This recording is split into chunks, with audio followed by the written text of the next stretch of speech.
నారాయణ అని చెప్పి నాకంటే ప్రేమగా పిలిచింది. ఇదేందిరా బాబు నాకంటే ప్రేమగా పిలుస్తుందని చెప్పి ఏం కథ నడుస్తుందని అడిగితే కాలేజీలో అప్పట్లో కొంచెం వ్యవహారం నడిచిందిలే రాజ్యం మర్చిపో అన్నాడు.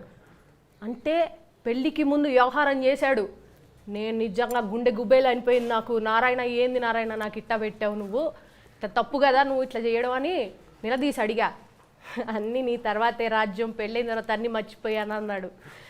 ఫస్ట్ ఒక అమ్మాయిని ప్రేమించాక మనసారా ఇంకా మర్చిపోతారు కదా ఇంతకు ముందున్న లవర్. ఆయనకి పెళ్ళైంది వాళ్ళిద్దరు నాటు ఫస్ట్.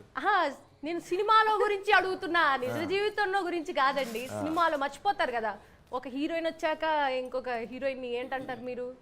ఏమంటావు తెలీదు. ఇప్పుడు అంటే ఆవిడ మీ లవరా? ఆవిడే గర్ల్ ఫ్రెండ్. Girl friend. ఈవిడే friend who's a girl friend. అంటే ఒకళ్ళు ఉంటుండగా ఎక్స్ గర్ల్ ఫ్రెండ్ని మళ్ళీ మీ లైఫ్లోకి ఎంటర్ చేయనిచ్చారనమాట. అంటే మగాళ్ళంత ఇంతేనా? అమ్మ నారాయణ వీడు నన్ను మర్చిపోయాను అన్నాడు దాన్ని, అయితే వీడు మర్చిపోలేదన్నమాట. ఏమంటారు మీరు?